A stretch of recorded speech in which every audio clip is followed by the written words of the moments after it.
Hey everyone, and welcome to Chef AJ Live. I'm your host, Chef AJ, and this is where I introduce you to amazing people like you who are doing great things in the world that I think you should know about. Before I introduce today's guest, I want to play a very short 1-minute video of him to give you an idea of who he is. So just give me please 1 moment to screen share.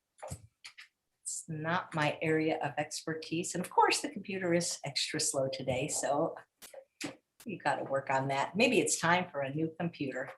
There we go. I think it's working now. Here you go.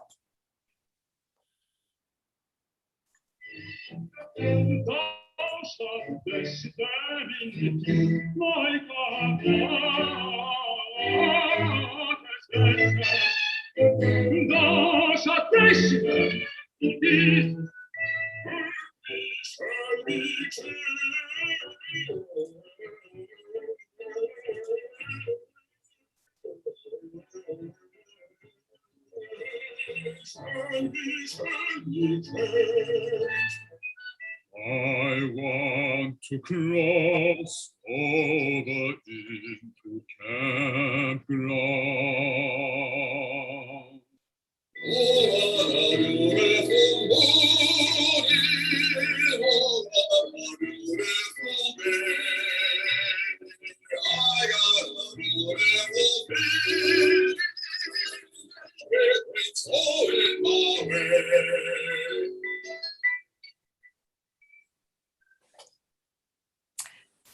Please welcome to the show, Bülent Güneralp. Perfect pronunciation, Chef AJ. It's just wonderful to meet you. Thank you. It's so nice to meet you. And I have been practicing all week the pronunciation of your name. With a pool big enough for the most epic cannonballs. This is what happens when I did screen share. Sorry about that. That was something. Oh, my God. Help! I am so frazzled. All right, hold on. You know what happens with YouTube? It just keeps playing the next video. Yeah, no worries. I'm so sorry. So welcome to the show. It's so nice to meet you. And if you're not familiar with Bülent, he has been voted one of PETA's most beautiful people, which I'm sure he'll tell you about. And you're a vocathlete, a vocal athlete. Talk about that. And that is some voice you have. I can't wait to hear about the places you've sung. Thank you. Thank you.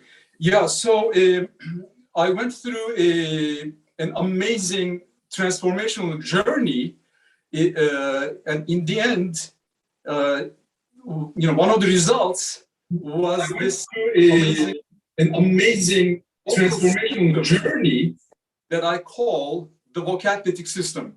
So it's a very long journey. I shared it with you. I would be happy to go over the details with you today. I first love to know, when did you become plant-based and why? Okay, in 1996, my mother gave me a book about vegetarianism. Up to that point, I was having an omnivorous lifestyle. The moment I finished that book, I was transformed. I woke up from my dream. I had no idea what animals were going through. The suffering, the pain, death, and all that bad stuff. The moment I made the connection, I immediately gave up meat and I became a vegetarian. So that was 1996. In 1998, I came to the United States. I was still a vegetarian. I had no idea about veganism. I didn't even know that there was a word, vegan. But in time, I started to hear from my friends, and then, through PETA's work, I became aware of this concept, veganism, vegan, and I realized the terrible suffering associated with dairy and egg industry, dairy industry, etc. And I said, I need to find a way to get away from this. I don't want to contribute to animal suffering in any way. It was a kind of up and down, difficult journey, because I had no idea back then I did not know that there is such a clear path in terms of, healthy vegan athletes, their diets, this wonderful path that is already open.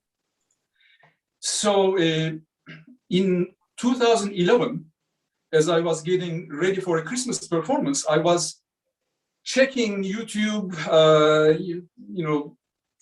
I thought maybe I could find certain things that could improve my voice even more, etc. And then I came across a video of Brendan Brazier. And I immediately felt something is happening here. I got his book, I read it, and I was done. So I immediately became vegan, and everything changed immediately. It was such a clear and delicious, nutritious transformation that it was like a play. I'm a child and I'm playing with this, wonderful diet. It fueled my life in unbelievable ways because I do a lot. I play different instruments. I teach. I taught at schools back then. My private studio, performing on stage. All of these, as if, say, 21 people are living in one body. So, fueling all those activities.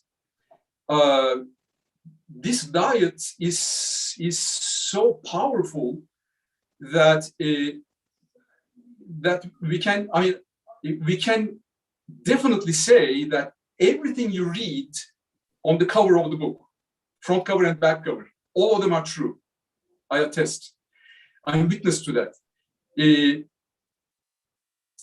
I started to sleep better. My, siestas disappeared. Overall, I felt better, and I felt true peace because I felt aligned. I felt aligned with my source. So that is the gist of it. But I will be delighted to go into the details as we chat more. Yeah, that would be great. You mentioned Brendan Brazier's work, and often people, when they see the results that athletes have, like through the movies Game Changers, people will change their diet to improve their athletic performance. But I've never heard of somebody doing it to improve their vocal performance. That's right. Now, many years ago, in the 90s, I was doing sports, bodybuilding, etc. But back then it was regular, conventional, going to the gym, lifting weights, eating meat, etc., which is not the healthy way.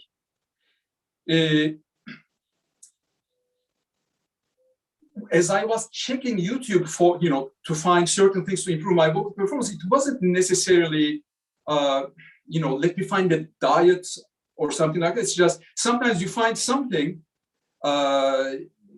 suddenly it helps, right? It's not that, I was having a bad vocal experience in those days. It's just you always look for something new to learn more, to discover more. But as I was doing that, thank God I came across the Thrive diet.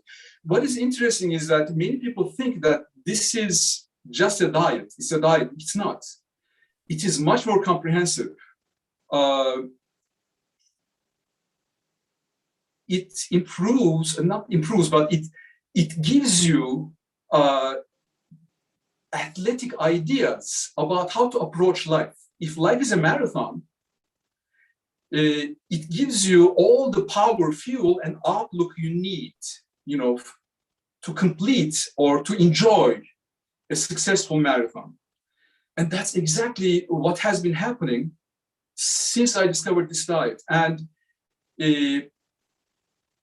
for example, one of the premises of the diet is high net gain nutrition. What we consume should not consume our energy in order to be digested. It should leave us with energy. And that's true. It definitely happens. I cannot praise it, enough. I highly recommend it. I've been recommending it to my students also for a long time. Some of them are, taking advantage of that. I hope many people become aware of this amazing diet. I'm sure there are many other great diets out there. Back then, when I first discovered this diet, Thrive, back then I did not know anything about, say, T. Colin Campbell, Neil Barnard. Then, after many years, as I was checking the endorsements, I saw their names there. So many great names, including Dr. Barnard and Dr. Campbell, they are endorsing it. They are praising it. So that means a lot. Dina asks, what was the name of the book your mother gave you, and is she vegan as well? I do not remember the title, the name of the book.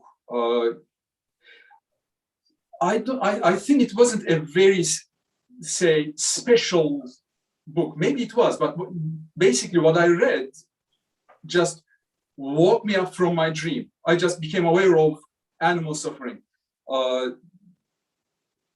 I grew up in Istanbul, in Üsküdar, and in our garden, there were animals, and I grew up with them. I always loved animals, but it's such a mystery that, just like so many millions of people in the world, that there's this disconnection that between our actions and their consequences. And that disconnection is, in my opinion, is very dangerous for ourselves and for others. These are also things that I recently, chatted with Chuck Carroll about. I believe that there are people who are awake, who don't need this message necessarily. There are people who are sleepers, who are ready to wake up, and I was one of them. And I received the message, and I woke up right away. And I couldn't believe how I had lived up to that point. And there are also others who are asleep, but they dream that they are awake. Those are very, very difficult to reach their hearts. And I believe only their own karma can wake them up. So I feel all I can do is just to send love to them. Yeah. One of your biggest fans, Linda Middlesworth, is watching, and she said, isn't he wonderful? And he's a great lover of animals and a protector. How did you get involved with PETA and become one of their most beautiful people? Yes, now I forgot to answer your question about my mother. My mother is not vegan. I've had many chats with her about diet and all of these issues. Through the years, reduced or eliminated meat greatly. I think she is still consuming some dairy and eggs. And one quite interesting thing, let me quickly share with you. Through PCRM's great work, I became aware of Dr. Barnard's wonderful message about, oils, their effect on health, lipotoxicity, etc., and how they cause diabetes in many people. Oils. Maybe 4 or 5 months ago, my mother told me on her own that she had reduced oils to a great extent. She has diabetes. When she said that to me, I said, she may not need insulin. If she keeps, getting insulin, it may be detrimental for her health. And I asked her, to see a doctor. Doctors came, checked her, and they confirmed that she did not need insulin. They stopped insulin. So Dr. Barnard's message reached the other side of the world. Through me, he diagnosed my mother in a way.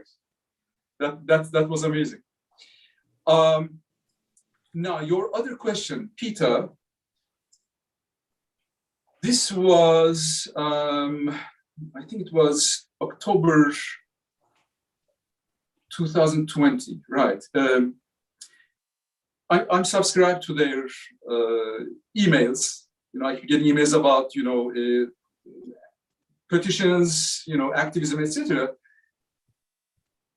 I received an email, and I didn't read it, but something caught my eye there, right, towards the bottom of the email, some kind of a contest. And I said, what is this? I read it, and I said, I can do this perhaps. And I debated, should I do that? Should I not do that? I decided not to apply to the contest. But maybe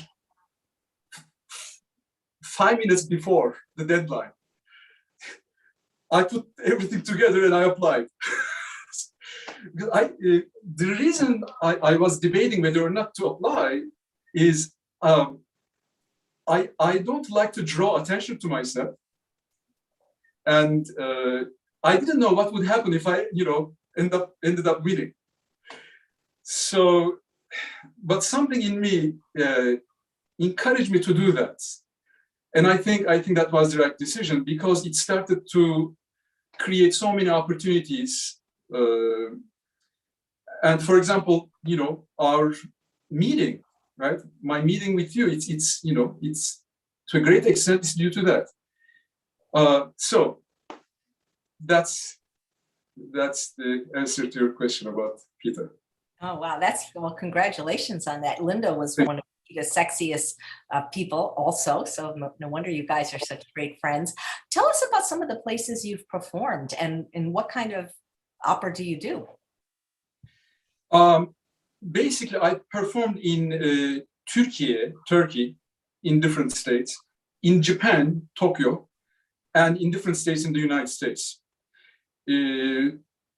Just as I was about to graduate from the Istanbul University State Conservatory in 1998, I received a phone call from a fairly new opera company back then. And they said an American conductor is coming to Greece and Turkey. He is on a tour, concert tour, and he's performing Beethoven's Ninth Symphony. So back then I was singing tenor. And they asked me, would you like to sing the tenor soloist? I said, of course. I learned my part. I performed. It went very well. After the performance, we had a nice chat. And I told him, I would love to study in the US. He said, where? I said, I have no idea. He said he had a friend here at Monch School of Music in Boston. He asked for a tape. Back then we had tapes, not CDs, and now CDs are disappearing. So I gave him that tape.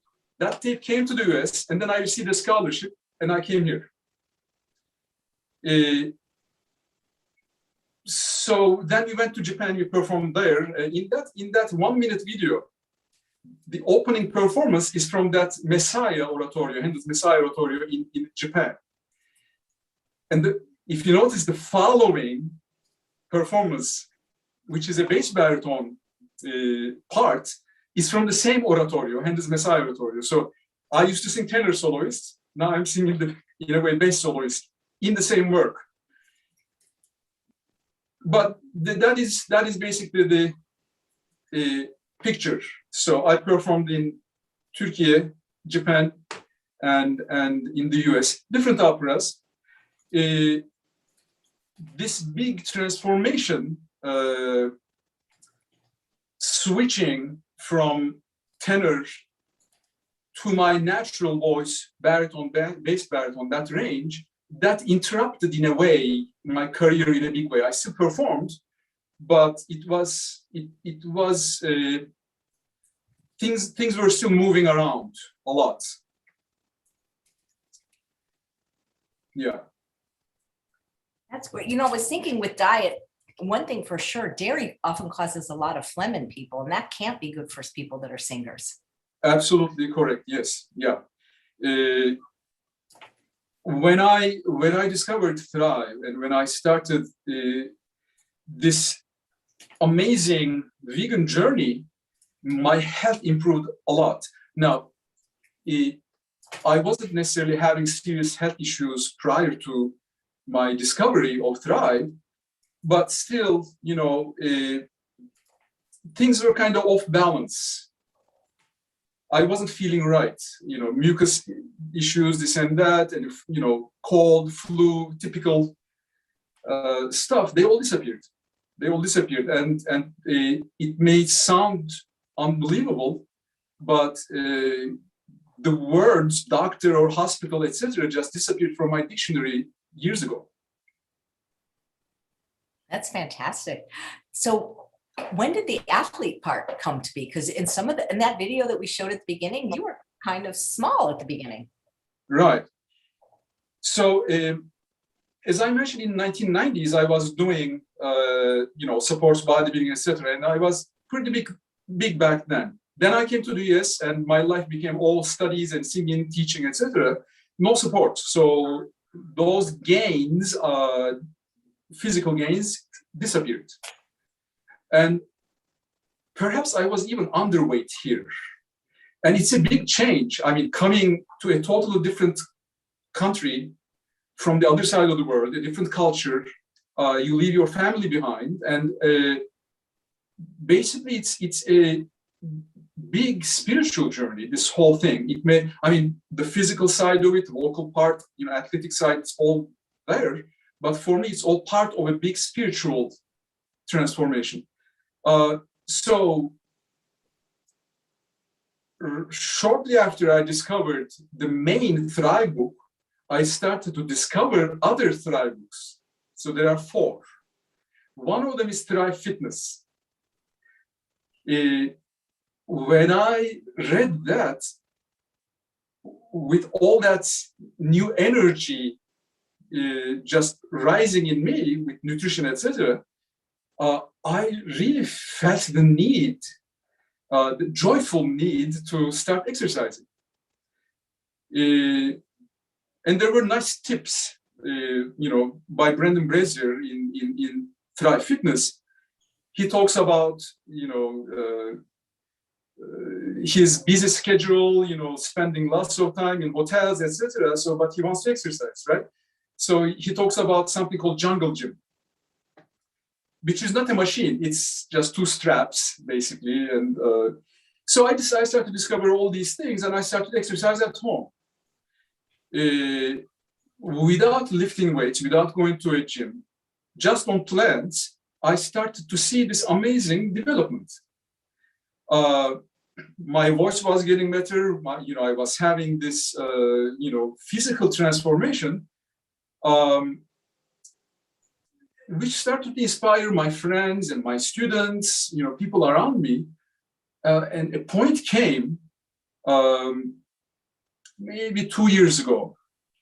I said, I should share this with people. As I said, I don't like to draw attention to myself. And I respect my privacy and private life. But I really felt that I should share these developments with people to inspire them and to debunk dogmas and myths. For me, this was definitely not an egotistical thing to do. It was, just for me, it was all love. You may have seen on my website, I have videos and videos of many animal friends right here in my backyard. That page is Friends in Residence. If anyone wants to go to my website and meet my wonderful friends. So seeing their beauty, seeing flowers, seeing nature, seeing anything beautiful, right? I want to capture that and share it with people. So seeing what was happening in my life was just like that. Objectively, I saw something beautiful and inspiring, and I wanted to share it with people. I was also seeing on social media, for example, people saying things, vegans can't have arms bigger, wider than bananas, kind of comments. And I'm looking at my arm and what are they talking about?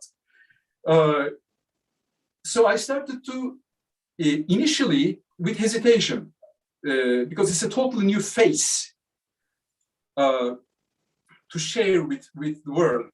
I started to share some photos of me, athletic photos, and I started to share more and more, and there was very nice feedback, and I was, surprised that even some professional bodybuilders from different parts of the world, professional athletes, liking those photos. I found it quite interesting.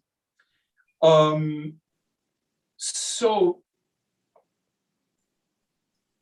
what is interesting is I was not necessarily trying to become a bodybuilder, and I'm not a bodybuilder.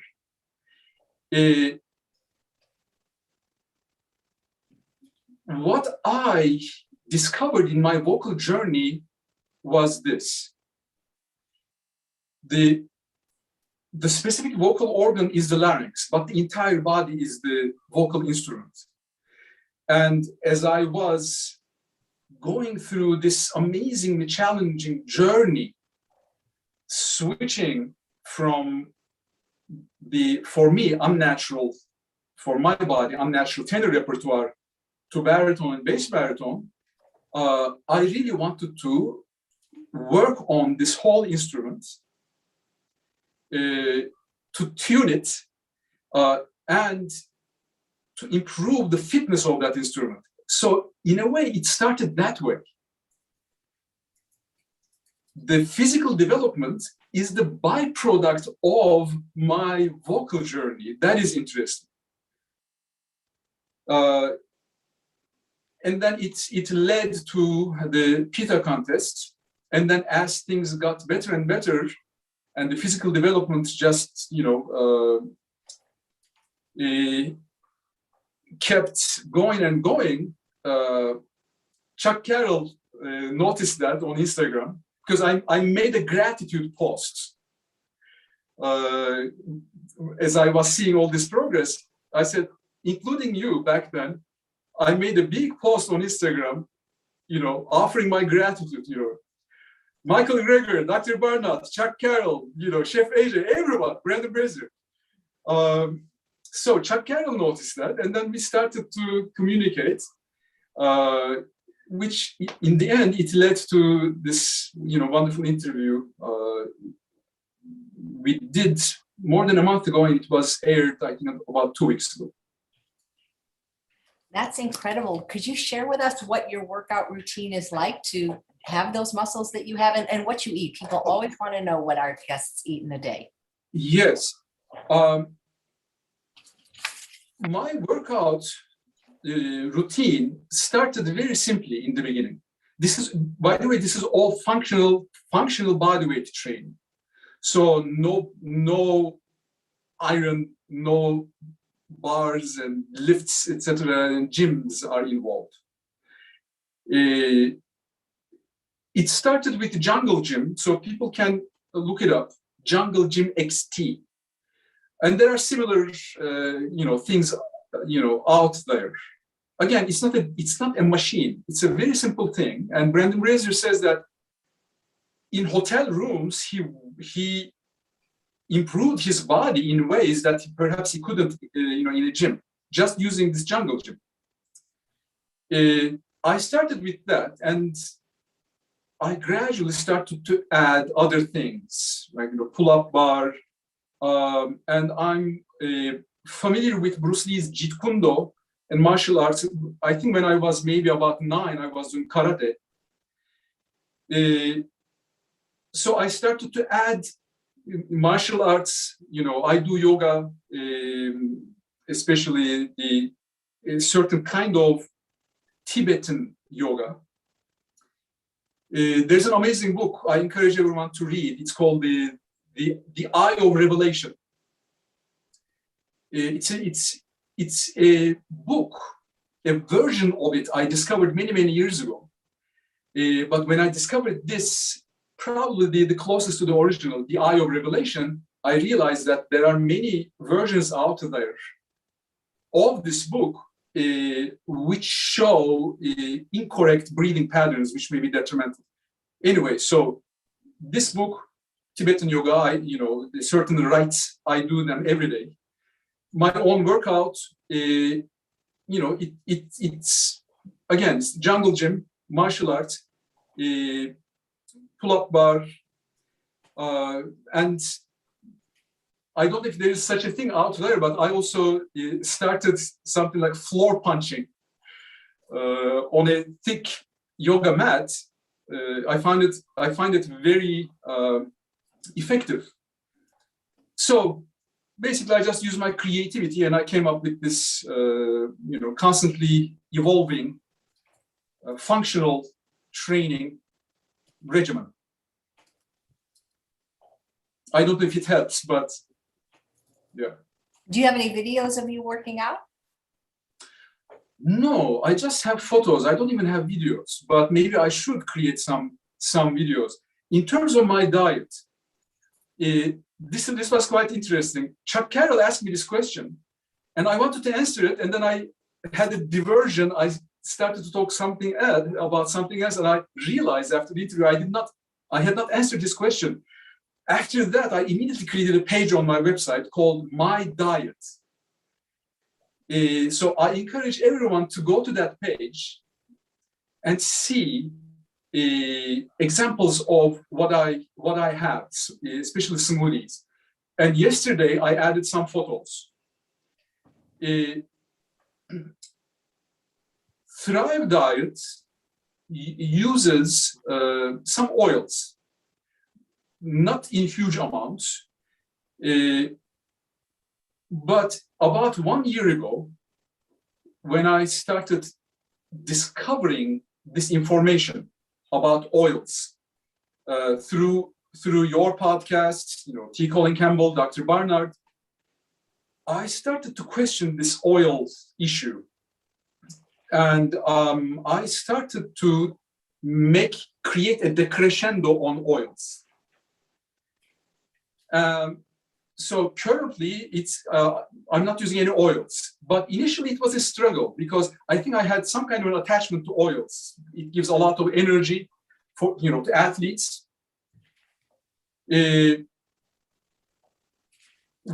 As I made the crescendo on oils, interestingly, I started to see even more energy.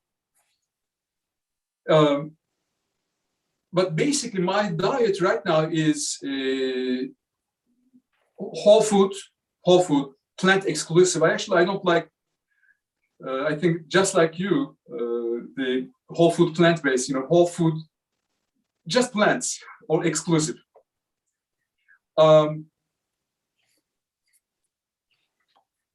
There are certain things that I discovered in Thrive. Chlorella, hemp seeds, chia seeds, maca, and I use black maca especially for men. And I'm sure there are, many viewers out there who are aware of different kinds of maca. There's red maca, cream maca, black maca. In general, it is said that red maca is for females, black maca is for males, and cream maca is for everyone. But I'm not sure if it's that clear cut. I'm using black maca mainly. I make sure that every day in my smoothies, I have my hemp seeds, chia seeds, flax seeds for essential fatty acids. I should also mention this. These are related to the myths debunked. What I find quite interesting in my journey is, first of all, I'm not selling anything. I'm just sharing my journey as service to society, to people. This is my experience, and I'm sharing this with people so they would benefit if they want to.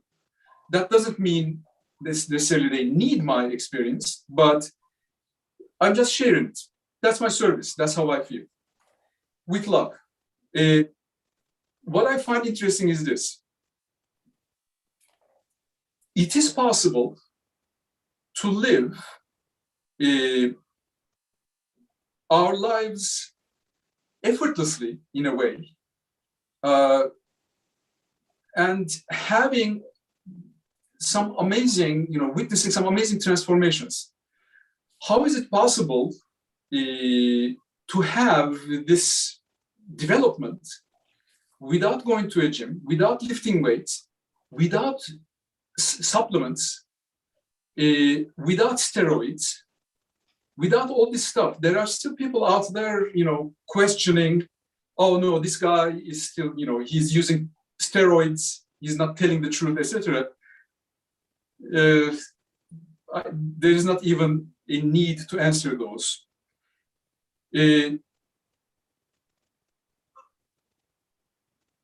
Functional training is an important word. Functional body weight training. If there is functional training, that means there is dysfunctional training too. So this may perhaps sound unpleasant to certain athletes out there, but it is, unfortunately, it is true that there is a natural way of developing the body functionally, as I've been experiencing, and there is another way which is unnatural and dysfunctional. It is possible to become a huge mass, difficult to move, difficult to jump, difficult to run, difficult to swim. It's just a mess. And I don't find it healthy. It's amazing that as I was getting bigger on functional training, my voice was improving. I'm also a drummer and pianist. All those were improving. The speed, it's just increased. I don't think that's possible for a conventional bodybuilder getting tighter and bigger and heavier.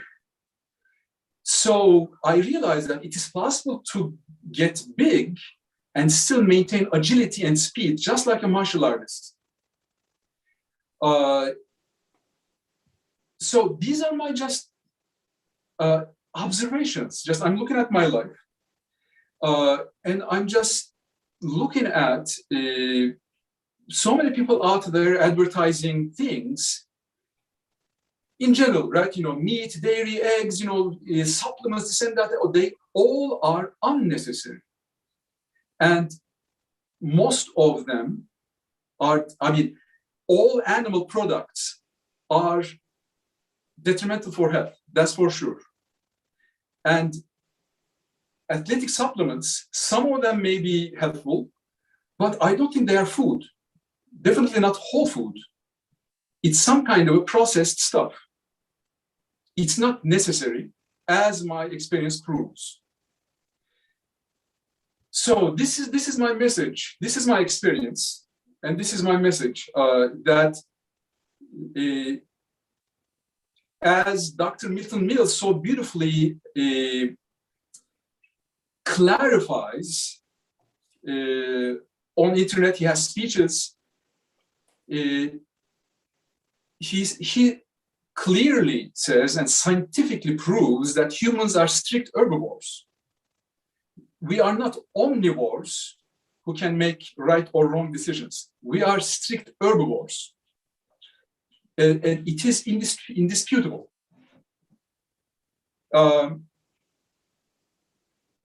If I, as an extremely busy person, going through a very difficult journey, if I can do this in my life, I believe many people out there can do it.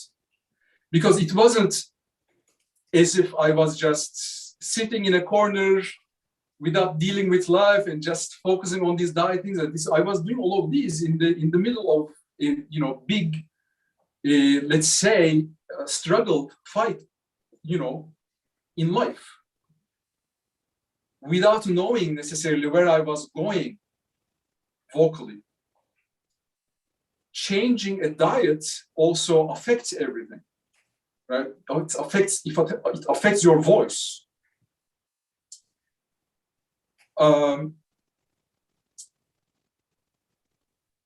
I don't know if I answered your question with clarity, but if there's anything I'm missing, please let me know. I'd love to. If well, first let me ask the question that I see from Butterfly Love. If you've been able to influence any of your classical music singing friends to try the whole food plant-based diet.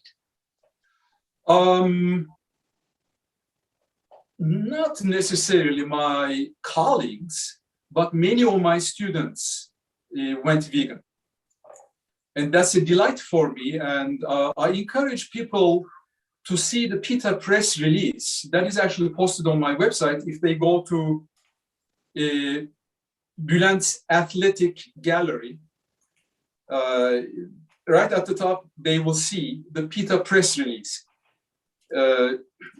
There, also I mentioned that many of my students went vegan, their vocal performance improved, and it's a delight to see their shining faces. I mean, recently one of my students, another student went vegan. In just about 1 week, she herself told me that her vocal performance improved, and I started to hear that in her lessons. And her acne started to disappear. That was her initial motivation, to get rid of acne. But I actually have deep spiritual chats with many of my students. If I see that a student is not interested, I immediately feel that. So, but if I see that the student actually is calling for that, I feel it and we talk. Because I don't consider myself just a vocal teacher. I approach my students with love, and I care about them, and I share my experience, my advice about life, etc. We have deep chats outside of lessons. So this student was one of them that we started to talk about life and difficulties, how to approach life with spiritual groundedness, knowing who we are. And those discussions also brought us to this beautiful point of her going vegan. Yeah. Wow. Can you be a little bit more specific, like what you eat? Like take us through a day. Do you use the Instant Pot, the air fryer? What are some of your favorite things to eat? I use my blender a lot. So this is also everyone can see all the details on my diet page on my website. But typically, I start my day by having a half cup of kombucha or artichoke juice, which I make myself. It's very easy. The recipe is on my website, and all of these things are free on my website. Nothing is, there's no charge for anything. So after that, I have activities throughout the day, but the basic flow is kombucha or artichoke juice. And then I have certain smoothies that I transformed from Thrive. Many of these smoothies in Thrive are using certain oils like hemp oil or coconut oil. I swapped coconut oil with coconut manna, coconut puree, and I discovered that actually through your show, you were interviewing a wonderful chef. I forgot his name, I don't remember.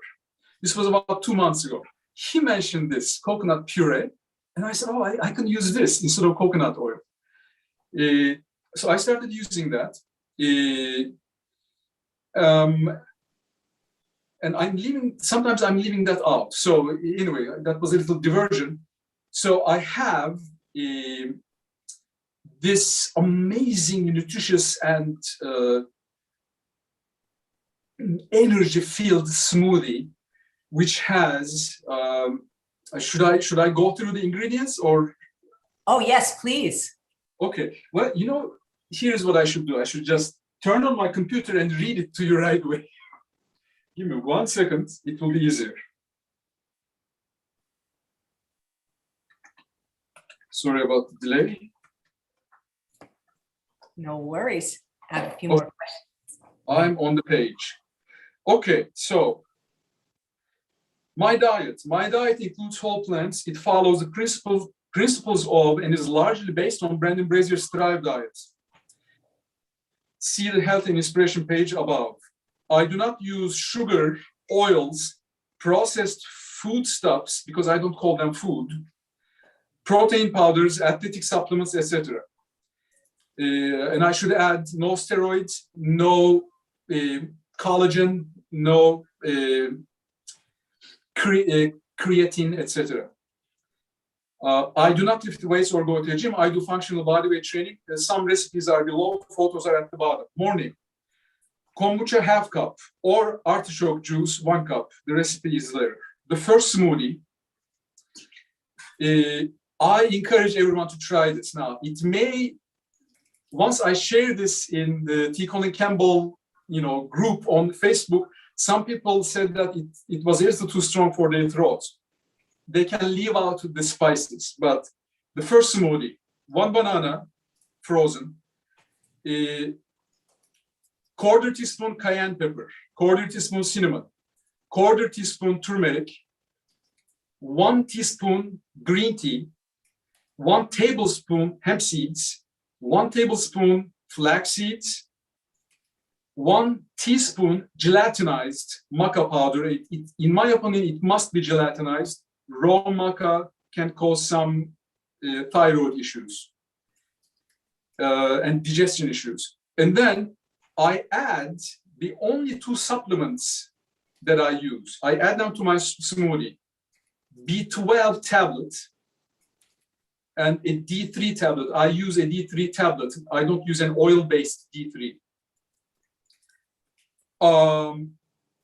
Medjool dates, 3 of them, pitted. 1 lemon or 1 lime or half of each, not juiced, but peeled. So it's still whole. 1 cup of frozen mango chunks and 2 cups of water.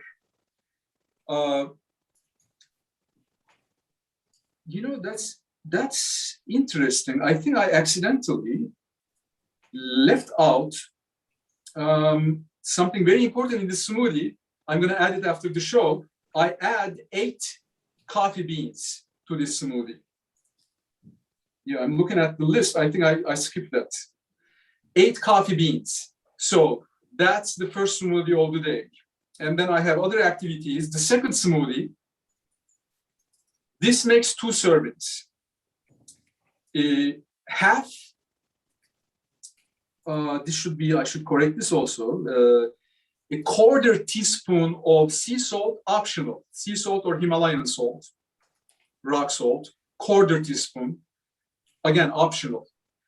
2 tablespoons of cacao nibs, 2 tablespoons of cacao powder, 16 coffee beans, a 1/4 cup walnuts or other nuts, 1 tablespoon maca powder, 1 or 2 teaspoons mesquite powder, 1 or 2 tablespoons black sesame seeds. If you can use white sesame seeds also. 1 or 2 teaspoons of vanilla powder, optional. 2 teaspoons coconut manna, optional. 6 to 8 pitted medjool dates. 2 cups hemp milk. And it's very easy to make hemp milk or any kind of nut milk. Basically, we blend 1 cup of seeds with 3.5 cups of water.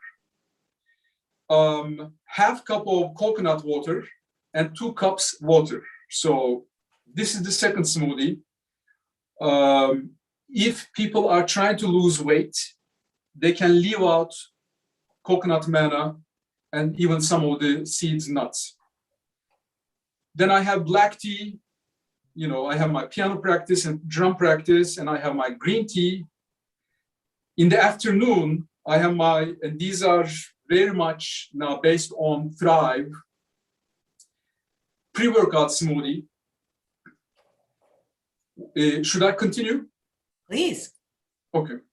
Pre-workout smoothie, yerba mate, 1 teaspoon, green tea, 1 teaspoon, water, 2 cups, medjool dates, 2 large or 3 to 4 small, blueberries, half cup, coconut manna, 1 tablespoon, it can be left out, optional, hemp seeds, 1 tablespoon, chia seeds, 1 tablespoon, sprouted buckwheat groats, 1 tablespoon. It's extremely easy to sprout buckwheat. Very fast. I have this constant supply of buckwheat. You sprout them and then just put them in the refrigerator. Lemon, half peeled, not juiced. Lime, a quarter lime, peeled, not juiced. That's the pre-workout smoothie. Sport drink for my workout. Medjool dates, 2 large or 3 or 4 small. 2 cups coconut water. Lemon, half peeled, not juiced. Lime, quarter peeled, not juiced. Sea salt, quarter teaspoon. Dulse flakes, 1 teaspoon. And this way, I have my necessary iodine, dulse. I think sometimes it's, people talk about kelp. I think we should be careful. It's too rich in iodine. It's very easy to go overboard. I think Brenda Davis says that 1/16 of a teaspoon of kelp, I think it contains the necessary iodine for a day, something like that.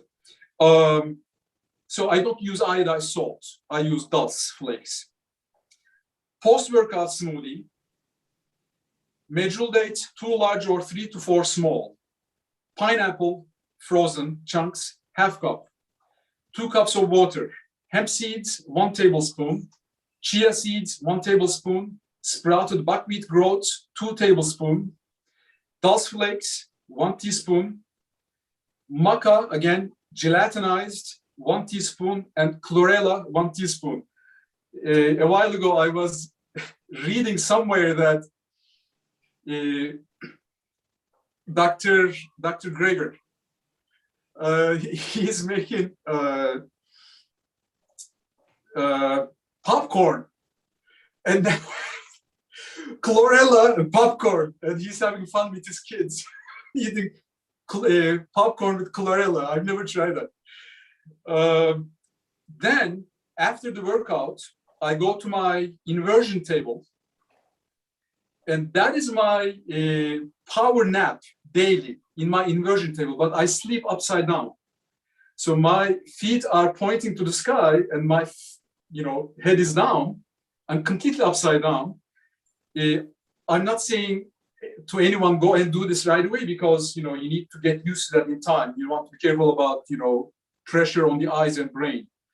But you also increase your resistance as you do that. But anyway, so I'm on my inversion table 20 minutes to maybe 45 minutes, 40 minutes.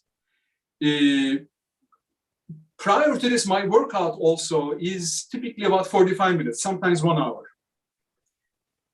So I'm in my inversion table. After that, I have my regular smoothie to continue the recovery. And typically I have my kale calcium smoothie. This is also from Thrive with little variations. Kale, 3 leaves, about 2 cups. And what I do is I get my kale and then I just, cut it open, get rid of the air, and I put it in the freezer instead of getting frozen kale. So this works better for me in terms of taste. Kale, 3 leaves, about 2 cups. Apple, 1 apple, cored. 1 large or 2 small medjool dates. 2 cups of water. 1 tablespoon flax seeds. And I should fix this here. It says ground, but I typically don't grind the flax seeds. I just put them in the blender. 1 tablespoon hemp seeds and 1 tablespoon sesame seeds. I typically use black. So up to this point, there is no solid food typically. So when I'm done with this, it's, with this, up to this point, with these smoothies, it's about 2:30 p.m. And at 3 p.m., I typically start teaching every day.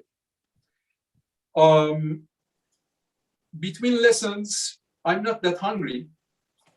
If necessary, I can have a piece of fruit or some nuts, etc. In the evening, typically I have a light dinner. Sometimes it's interesting, I don't even need that. So, and you can see the photos on my website that if I have time, I can create something elaborate, or it can be something very simple. It's funny that recently my favorite dinner became just some Ezekiel sesame bread and walnuts. I mean, for me, that's like the word. Just bread and walnuts, nothing else.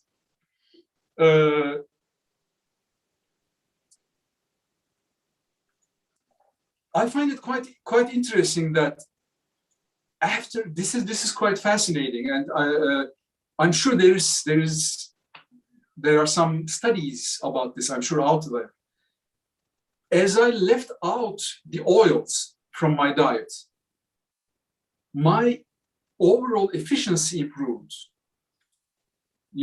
My biological functions. And as that happened, my caloric needs went down. So I don't need many calories. And it seems I'm eating less and less as I maintain my energy, my stamina.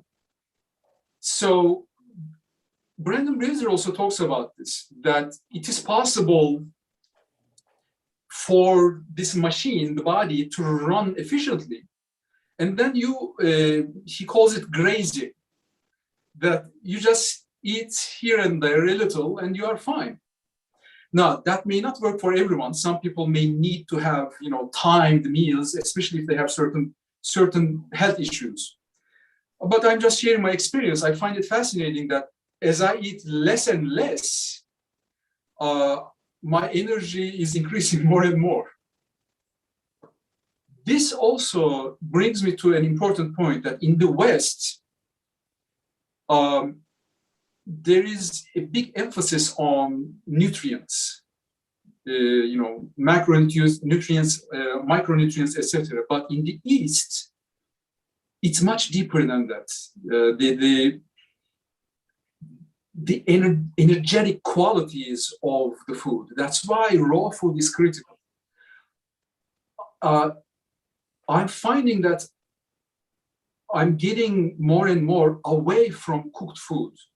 If I cook anything, I'm doing my best to just maybe say potatoes, just 1 minute, that's it. And then I leave it kind of softening in that hot water. In the East, they talk about the life energy. I don't call it life force. I don't think that's the right term. Life energy, prana, chi, ki, etc. If we eat raw food, we are having that, and it's giving us life. If we eat cooked stuff, the prana, life energy, is gone. Then we need to give life in order to digest it. This, in my experience, this is very important, that raw food, just the right amount. If we don't feel hungry, if you don't feel those signals coming from the stomach, I don't think there's any need to just eat or drink anything. I'm realizing more and more that human body is such an amazing thing that it doesn't need much. It can function thrive perfectly with just little, but of the right things.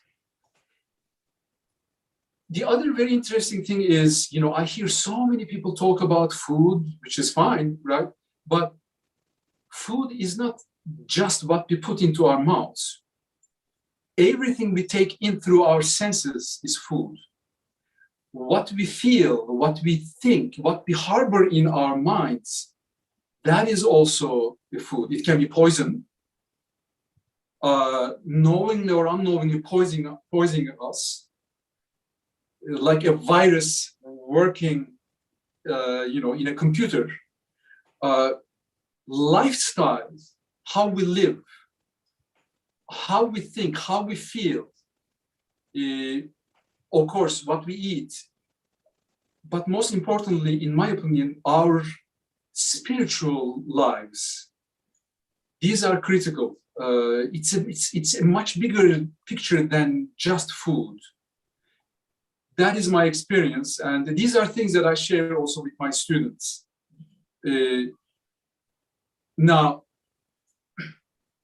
if you look at my journey, I don't know if you'd like to get into it now, or if you'd like to leave it to your audience to read on my website. But as we saw in the that short 1-minute video you played in the very beginning of the show,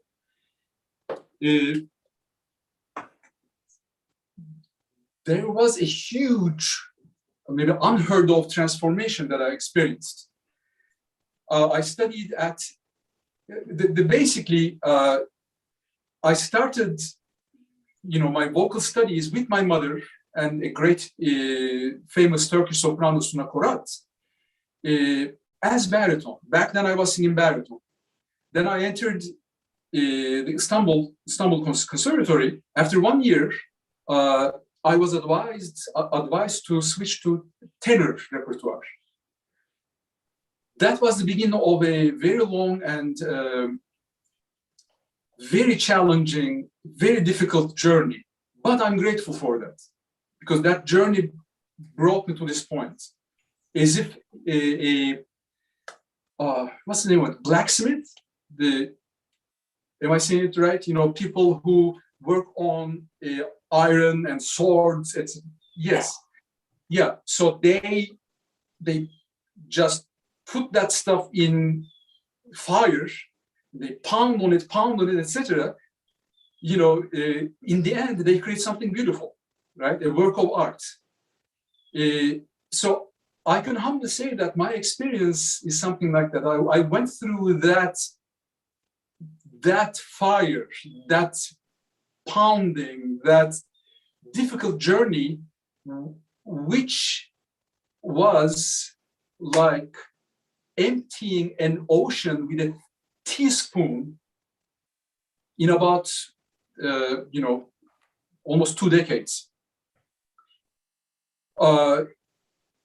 So I started studying tenor at the conservatory.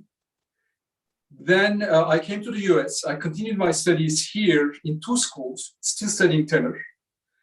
I graduated, but when I graduated, I had almost no voice left, because what I went through was similar to this. It was similar to forcing the violin repertoire onto a cello or double bass. So it required extensive, intense, negative manipulation and forcing of the vocal instrument, that my throat had become a knot.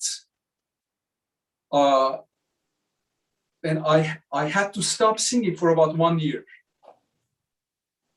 This was after graduation. In that 1 year, I started to experience certain things during that break when I stopped. And I started to learn how to breathe. As I started experiencing, correct deep breathing, And because I stopped singing in that period, gradually my throat started to open. And it started to settle. And that squeezed larynx with misaligned, forced vocal cords, everything started to settle and open. They started to relax. And the different sounds started to emerge. A baritone sound started to emerge. So that was the sound that I had in the very beginning of the journey when I was singing baritone. But after about 13, 14 years of just squeezing, pushing physically, mentally, and every negative way possible, this was an amazing discovery that as my larynx started to function properly, as my vocal cords started to come together, adducting fully, because it is possible to use the vocal cords partially without realizing. As I started to use my vocal cords fully and healthily, this new sound started to emerge. But this was just the beginning of the journey, because it's not that suddenly everything is done. I discovered my voice. This was just the initial discovery. After this, my voice started to go deeper, bass baritone, and I even sang some bass performances in Boston and New York. So from the top here, tenor to bass, almost. But the journey was continuing. That I was not starting at the beginning, the starting line of a marathon. I was starting, in minus areas, in an abyss, unknown. So I had to undo the past wrongs, and then I had to align things, and I had to develop and grow things, just like an athlete. This is also related to my vocal system, the Vocathletic System. And all these things that I had to discover. By the way, I should have mentioned this earlier. In the beginning of this journey, as I was discovering these new things, I said, I'm not going to listen to anyone. I would just turn in, open in, and I will listen to my own voice and nothing else. That's why it was a spiritual journey. And this voice directed me to whatever I needed to see, whatever I needed to read, discover, watch, videos, artists, everything. And in the meantime, I started teaching voice. And as I was teaching, I was learning. As I was learning, I was teaching. That feedback. Ultimately, everything that I discovered became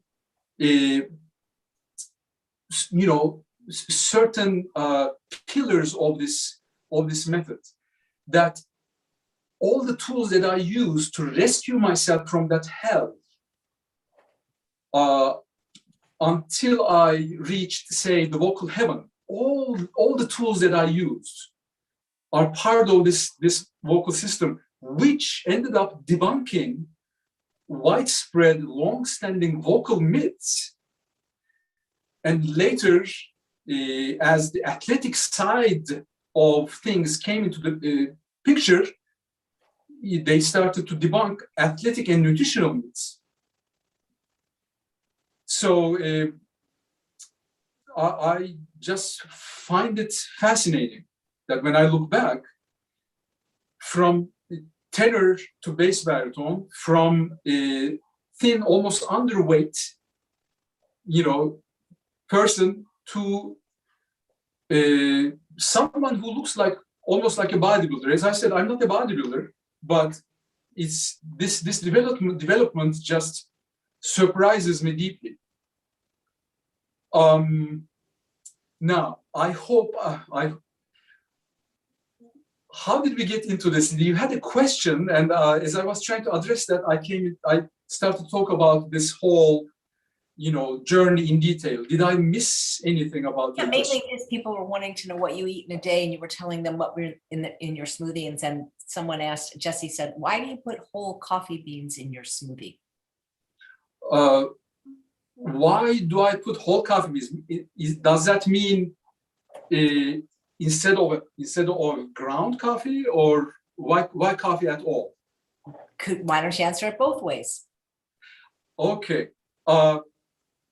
I never drink coffee, but I discovered this almond mocha smoothie in one of the Thrive Energy cookbook, and it became one of my favorites. Now, it's supposed to be a transition smoothie, but I loved it so much, and I found it very energizing, and I stayed with that. But in time, I created this whole food version of it. So coffee beans are used in that specific smoothie in Thrive called almond mocha smoothie. I also learned that it has some athletic benefits. So I stayed with that. I like the taste. I'm not a big fan of necessarily caffeine, but I find that these foods are working for me. That doesn't mean I will stay with them.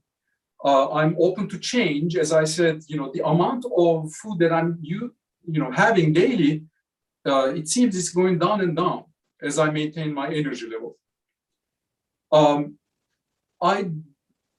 Whenever possible, I get things whole in their natural state. So if I can use flax seeds, I prefer that instead of getting, ground flax seeds. And actually, the thing that is called flax meal, I don't think that's that healthy. It's just fiber. There's not much healthy oil, I think, in it, to my knowledge. Anyway, so I hope that answers the question about coffee beans. Great. And then there was one about oil. Is no oil also beneficial to your breathing support? Are you able to sing longer phrases? I never thought about that. Now, this is related to the athletic side of things.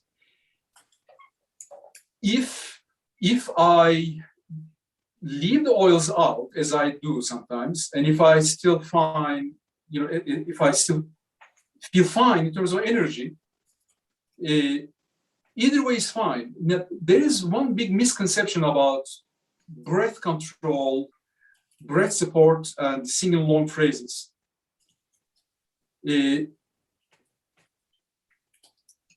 Vocalization has nothing to do with releasing the air. It has everything to do with keeping the air in and then pressurizing it, creating the pneumatic energy and riding on that energy. Sometimes, to my surprise, I even see some, other professional singers giving master classes and talking about, or release the air to students. They say that I would not agree with that. So in that sense, we don't need a lot of calories. We don't need a lot of big nutrition in order to sing long phrases. Does that help, I wonder? Don't know. Does that help?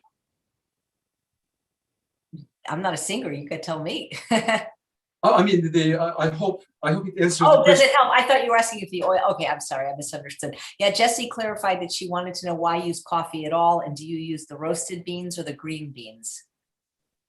What I have, I think, is lightly roasted. Nice. Yeah, I've never used green beans. If that is something that I can do, actually, I would probably prefer that. Sometimes roasting something lightly roasting can deactivate certain natural substances that may not be that may not be very helpful for health. But whenever possible, I go for completely raw. Nice. So I'm just curious, what is the most memorable place you've ever performed, and what is your favorite piece to perform? Oh, I guess I don't know if it's possible to pick just one place, but when I first came to the US, through my great mentor, William Thomas, who discovered me in Istanbul, wonderful African-American conductor. When I came here, the very first performance we did together was in Phillips Academy in Andover. Handel's Messiah again. That first performance was very important for me because it was my very first performance in the US. Then we went to Japan and we performed in a wonderful place called Tokyo City Hall. Or something like that, Tokyo Opera City, something like that. It's a cathedral-like wonderful building. That was another memorable one, but there were so many others. Some of them were just for, a small audience. It can be in a, I did many performances for the elderly, right, in retirement homes to give them joy. That meant a lot to me. It may not be a huge performance with lots of, audience, it's definitely kind of ticketed kind of place. But you go to someone and you sing for him or her, and you see how it brightens their day. That means a lot. I mean, all these experiences are very important for me. It can be just for a friend, right? I sing for that person. So in terms of roles, well, there are so many. I like comedic roles. I love, for example, Figaro in Le Nozze di Figaro by Mozart.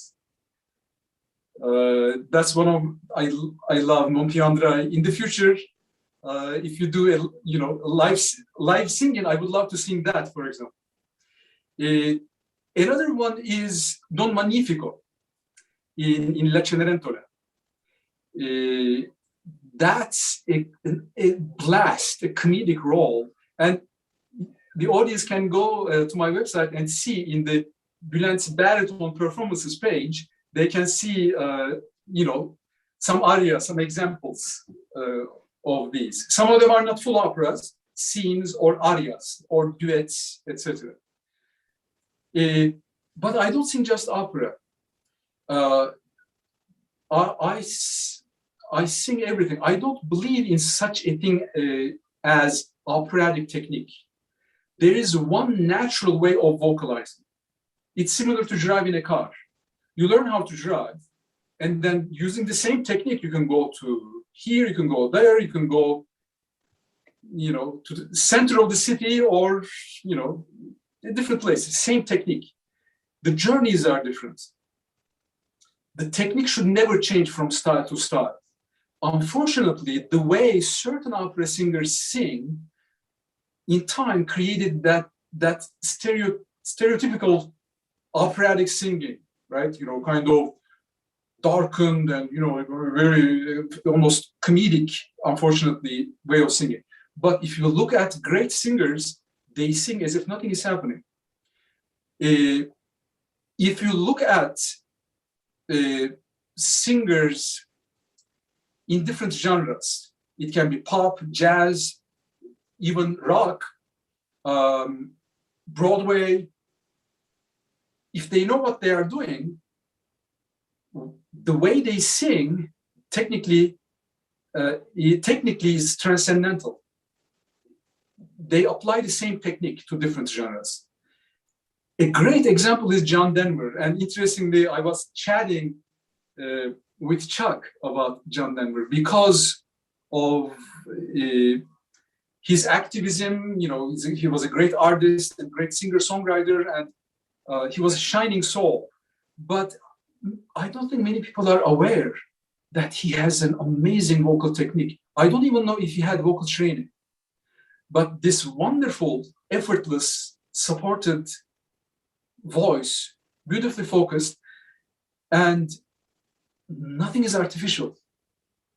Everything, beautiful pronunciation, enunciation, And most importantly, everything he did was to express the heart, the soul of himself and his repertoire. That's why he touched many hearts. I remember seeing once a comment about John Denver.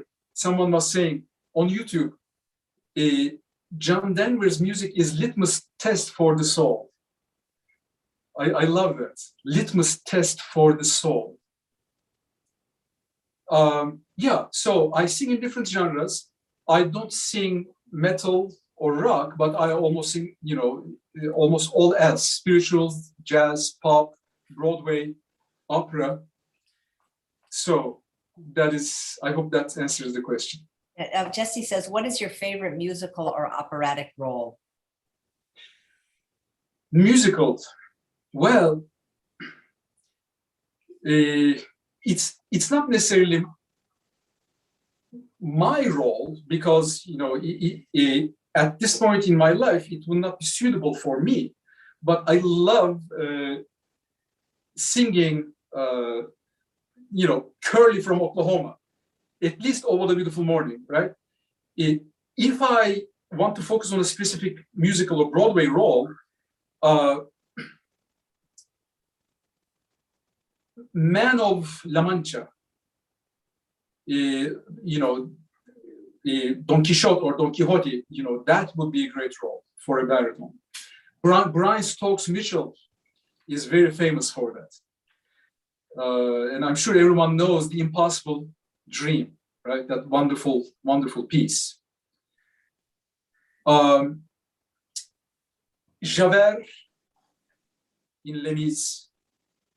I would love to sing that. And operas, it's the same thing, I would love to sing, almost all Mozart baritone roles. Some bass baritone roles also would work, right?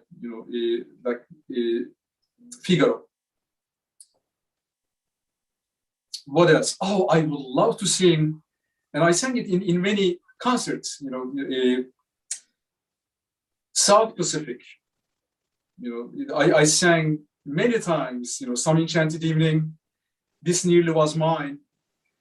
Oh my God, I love that song. This Nearly Was Mine. It is one of my favorite songs. It was sung on the Dick Van Dyke Show like 60 years ago, and I never forgot it. Emile de Becq, that character, right, and that musical. And interestingly, in the original show, there were certain scenes that later on they were left out, and those scenes were, interestingly, I think, as far as I remember, they were about certain, social issues like racism, etc. And there is one piece there for tenor that talks about, I don't remember. I think it's like you are taught how to hate, something like that. In South Pacific, it's a tenor character singing that. So you are not born with that, but you are taught to hate, something like that. Because South Pacific, interestingly, many people think that it's just a romantic thing. It deals with very serious social issues about equality, racism, etc. Yeah. There's a question from Dina. How young were you when you and your family realized you had a beautiful singing voice?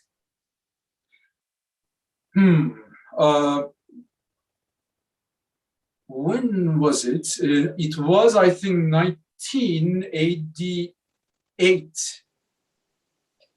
My mother first encouraged me to sing opera, to go to attend a conservatory. So up to that point, I was just playing drums. I always loved music, but my mother opened the door for me for singing.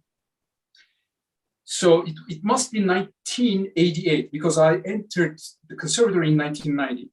And I believe 1988 or 1989, in that area, in those years, I started discovering this. Initially, it wasn't like, oh, it's a good voice and I'm going to do that. Initially, it was for me a struggle because I wasn't sure whether or not I wanted to do this. It took time for me to discover that joy. In the meantime, I continued drumming. I also played professionally in the Istanbul State Theatre Orchestra as I was studying opera. So I did both. And after I came here, also after a while, I resumed drumming. One thing that helped me a lot was this. I was questioning my path in life. What is the right path for me? Is it singing? Is it drumming? Is it being an athlete? Is it another thing? And I realized that these were not the right questions to ask. These were like focusing on different rays of the same sun. Instead, I opened in and I focused on the source. And I realized that these are just emanating from me as different rays. One is singing, one is painting, one is this, one is that, art, all these things. I believe that the same source exists everywhere. And I don't know if you had a chance to see the PCRM interview with Chuck, but it gradually got deeper and deeper. It's funny that if you look at the cover of the video, it's the opera singer goes vegan, gets big. Yes. But I think many people are judging the video by that cover, and even some of my friends are not watching it. It's all spiritual for me, and that is my message. I mean, diet, lifestyle, these are very important things, but without the spiritual basis, these mean nothing to me. This was a journey of self-realization. And if I might share with you and with your audience some of the things that I shared with Chuck, that this ultimately, again, this was a spiritual journey. And I realized that there are three I's. What we think we are, what others think we are, and what we really are. And life works on us until we realize what we really are. So in that sense, it is extremely important to realize the illusional existence of the first two, what we think we are and what others think we are. And then to get rid of them. Once we realize what we are, then we see it everywhere. And that is my message to everyone. That is my message to all my students, all my friends, and everyone out there whom I may not know personally, but I know I'm one with them spiritually, because it is the same sky in which all clouds exist. It is the same electricity going through all the bulbs, different shapes, different forms, different wattages, etc. It's the same electricity. I find it interesting that in general, the way people are looking at life is similar to this. They are looking at the drops, waves, the foam, the mist, etc., but they are not seeing the ocean. They are looking at the clouds, but they are not seeing the sky. They are looking at the bulbs, they are seeing the light, but they are not seeing the electricity. What I'm saying is this: there is something in us, an invisible reality, an entity, unchanging, pure awareness. It's there. That is like the same blood in all the fingers. Once we realize that, once we find that in us, then the division the illusion disappears. And in a way, the person disappears. It's there, but we don't identify ourselves with it. That oneness, that realization is my message through this journey.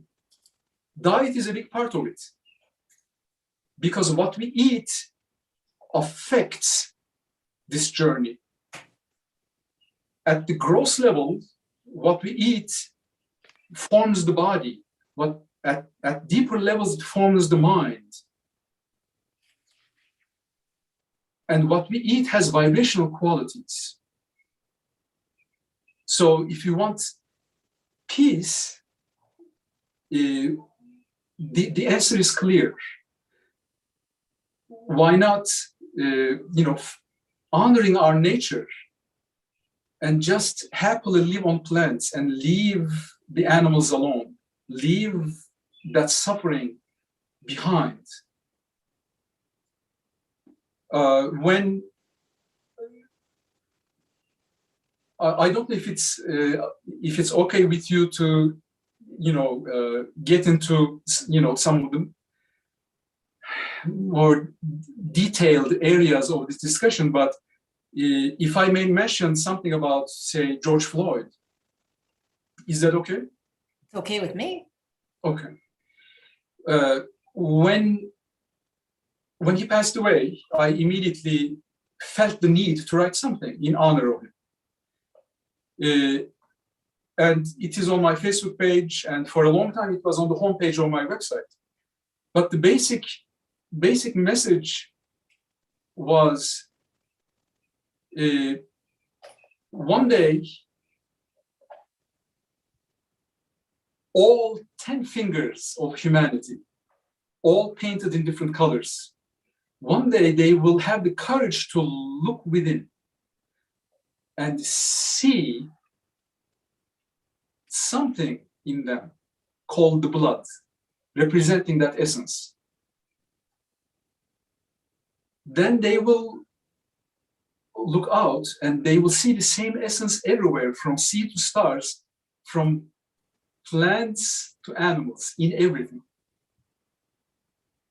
This is not a poetic idea. This is actually the truth. That throughout history, in different cultures, religions, countries, different paths, people turned in, opened in, not closed in, but opened in, and found a reality which is the same everywhere. That is what we really are. That is what makes us one and the same.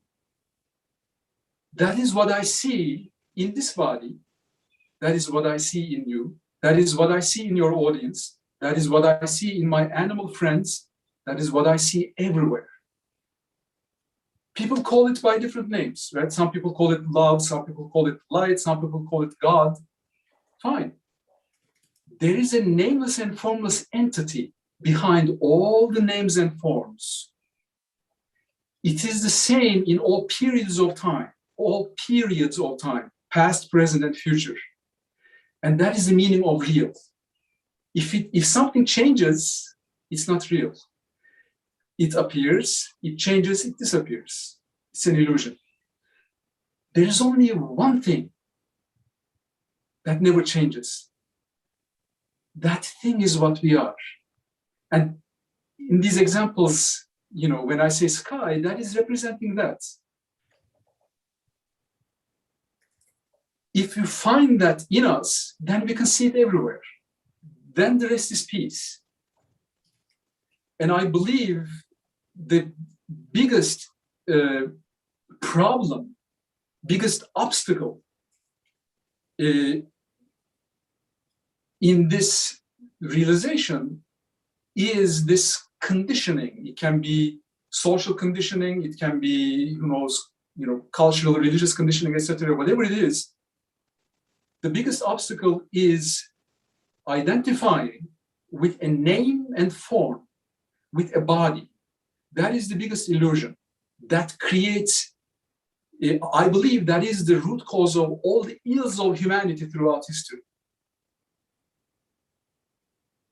Wars, genocide, exploitation of nature, other humans, animals, everything.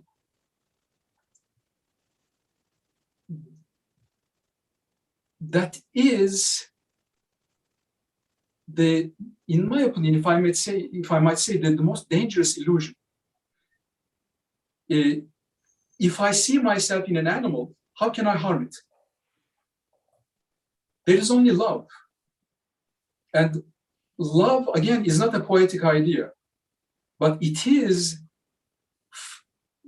for the cloud to find the sky within, and then to see the same sky in all the other clouds and everywhere. So I say to all my friends and to my students too, I am nothing but I.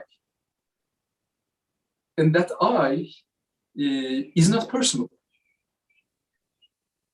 And my journey, or these things that I'm sharing with you or with your audience, these do not make me more important than anyone else. Not even an iota. Because I'm talking about oneness. And in this oneness, there are certain tools we can use to get rid of this illusion, right? The first thing is to ask why. Once we ask that question, the answer comes. But we need to be open to receive that answer. Why? Why am I doing what I'm doing? Why am I believing what I'm believing? Once we ask that question, the rest is gradually coming, or maybe suddenly. One very simple thing. Nothing that comes after I am can be I. So this may be very difficult for many people to accept, but this is the truth, that I never changes. The sky never changes. It doesn't become the cloud. I doesn't change and become the word. It doesn't modify. It's always the same. Pure awareness, pure love. Pure existence, awareness, and bliss. That is what we are. That is what we experience in deep sleep. The body is sleeping. We are beyond the dream state. We are not dreaming. The mind has stopped. We cannot say we don't exist at that state. We exist, but we are living our source in that state. Without the body, without the mind. So this also brings me to the Vocathletic System, that sometimes people may look at the name of Vocathletic System and they may think that it's a very physical thing. It is the exact opposite. It is vocal yoga. It is a form of vocal yoga where we perform, we vocalize, we sing completely spiritually from the heart, using the mind and the body as instruments without identifying ourselves with the instruments.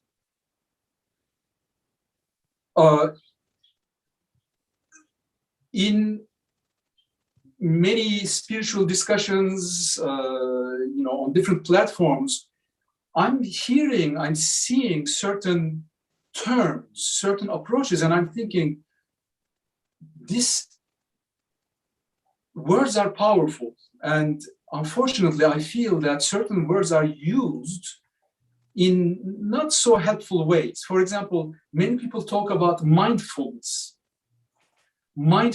meditation. And I say, these approaches are unintentionally concentrating the individual consciousness in the wrong direction. I would say mindlessness and heartfulness, just turning the individual consciousness consciousness within and moving it towards the source, away from the body and the mind. In many meditation practices, I see people focusing on, observe your thoughts, observe your breath, this and that. And then people don't realize that as they observe them, they are getting lost in them. Instead of realizing that they are not what they observe. One very important thing that all over the world, universally, everyone can use is this, what I'm going to share with you. We can only perceive what we are not. The act of perceiving something, in any way perceiving, I'm not talking about just seeing, hearing, etc. Any act of perception proves that there are two things, a perceiver and something that is perceived. And the act of perception is between the two.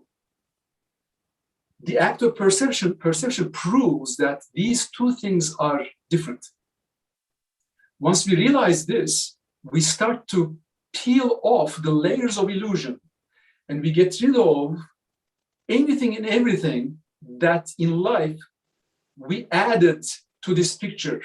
I am this, I am that, I am this, I am that. We get rid of all of those, and we are left with I am. Then we get rid of am, and I is there. And then that too disappears. And that is the truth. That truth is beyond words. It's impossible to talk about that. But it may sound strange, but it is the easiest thing to reach in life. If we are open and willing to find it in ourselves. Many people try to reach that by thought, via the mind. It will never work because there's only one thing that can reach that, and that is love. That then what happens in the end is a plug in an outlet. It's that real. And there's no turning back. Once that happens, that is self-realization. So I'm sharing these as my experience. I don't mean to lecture anyone, not anyone out there. I'm just sharing these. If it appeals to anyone, if it helps anyone, I'm delighted. But I feel that without sharing these, just talking about my diet would be a very incomplete picture. Because all of these are creating the dietary picture, lifestyle, how I live. So I hope I'm not boring you or your audience, but I feel this is very important for me to share, because this is my life. Nice. May I add a few other things, or would you like to ask a question? Well, I wanted to ask you, because somebody asked, do you teach singing virtually if somebody wanted to study with you? I teach only online. In the beginning of the pandemic, up to the beginning of the pandemic, I was teaching both in studio, in this very place, and online. When the pandemic started, within 1 month, I made the decision that I will teach only online. So I don't know if I will ever go back to online and in studio, but currently that is the case. I teach only via Skype.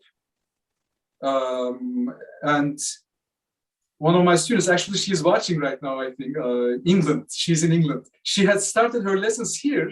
She's from Germany, and then she moved to England. She's studying at Oxford. She resumed her lessons after some time via Skype recently. Yes, so all this information is on my website. If anyone wants to study with me, I would be delighted. It's quite interesting that in the past, before I started sharing my journey in terms of the athletic side of things, when I was having only music-related things on my website, I was having lots of inquiries for voice lessons. After I started sharing, PETA and, my activism, those numbers started to dwindle, which is good. So it became more about quality, not quantity. So if anyone wants to study with me after seeing my website, that means that we are already on the same page. Great. Well, thank Is you. there Go any ahead. question? No, the only other question I see in the chat is Dina asked if you've ever performed in Canada. No, I've never been to Canada. But Brandon Brazier is from Canada, right?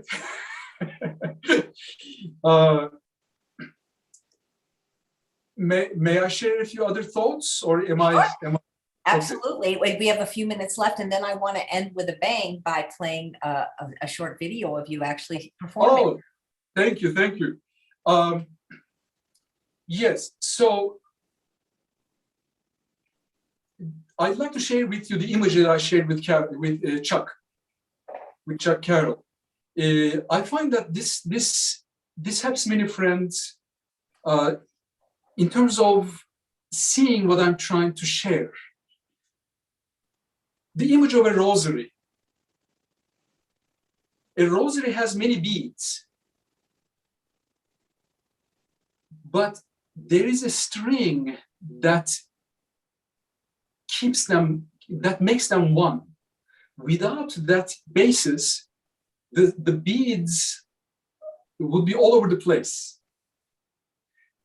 So I'm looking at life. I'm looking at how, unfortunately, most people view life, and I'm seeing that people are lost in the beads, and they are not aware of the string within them. That is like a light bulb living unaware of the electricity within.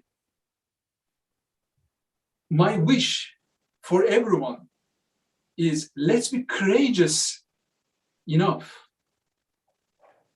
to ask this question: who am I? Why am I doing what I'm doing? Why am I here? What's my purpose in life? Then we'll have the courage to get rid of those illusions that we ended up attaching to I am this, I am that. As that happens, then we'll get closer to the string within us. And I'm not talking about, of course, an actual, string. I'm talking about that nameless and formless, unchanging reality in which all names and forms exist. Again, the only way to reach that is love, nothing else. Because we can, if we love that, then we can merge with that. Only through merging with that, we can realize what it is. So that is one message. The other thing is, in terms of the vegan movement, I am not a vegan or a non-vegan. I am nothing but I. That's why the way I live my life is vegan, if that makes sense. In other words, even the word vegan is an illusion. It's a word created in modern history to express certain values of living life from the heart with non-violence spiritually. So what we are, or what I am, is not vegan or non-vegan. It's nothing but I. In terms of human language, in today's modern language, it just corresponds to, vegan, which is fine. But it is very important for me not to ever identify myself with any of these labels. Recently, you were talking about with some wonderful guests, and you actually praised them when on their own they said, some people who have, obesity issues, right? They did not identify those people as obese, and you praise them for it. It's the same idea. Obese is a label. Ultimately, no matter how good it is, even vegan is a label. And as people focus on, animal rights, freeing those poor animals, that constant, unfortunate, ongoing genocides happening in the hands of humans, those poor animals constantly being exploited and dying. If you want to solve that, ultimately, the solution, not only for animal rights, not only in terms of what we are trying to solve in life, in terms of veganism-related issues, but I confidently say that all the problems in life, personal, social, national, global, spiritual,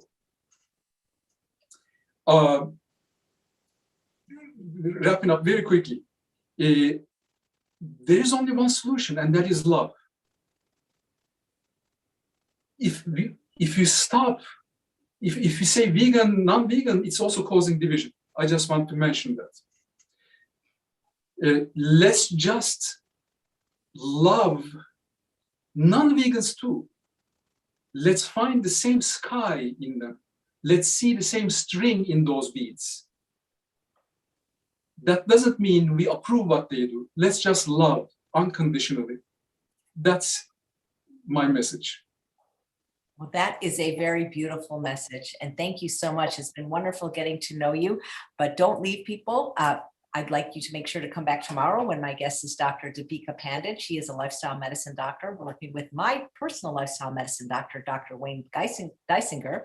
And now I want to present you with a beautiful piece that Bülent sings.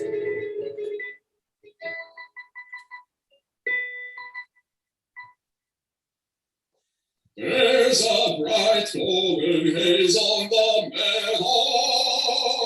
meadow.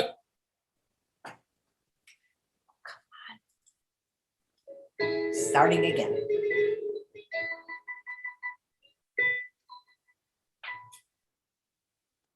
There's a bright golden haze on the meadow. There's a bright golden haze on the meadow.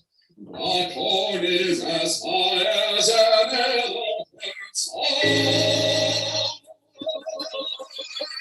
eye, and it looks like it's climbing clear up to the sky. Oh, what a beautiful morning! Oh, what a beautiful day! I got a beautiful feeling, everything's going my way.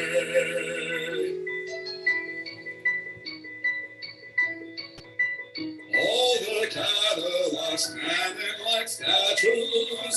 All the cattle are standing like statues. They don't turn their heads as they see me ride by. But a little brown maverick is winking her eye. Oh, what a beautiful morning. Oh, what a beautiful day.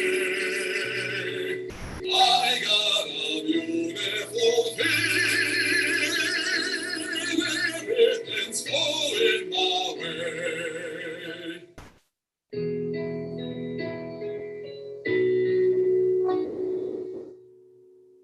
All the sounds of the earth are like music. All the sounds of the earth are like music. The breeze is so busy, it don't miss a tree.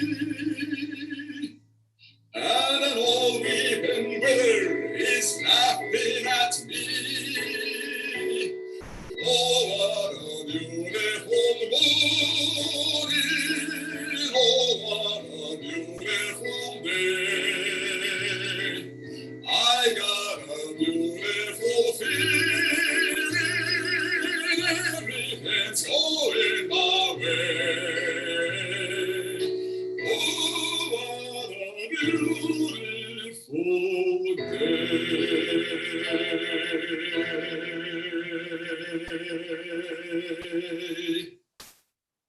Woohoo!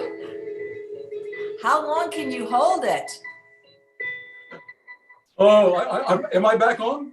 Yeah, but it's going to keep playing, so I'm going to have to say goodbye now. But this has been wonderful. And next time you sing This Nearly Was Mine, please let me know. Thank you so much. Thanks, everyone. See you tomorrow. Bye-bye.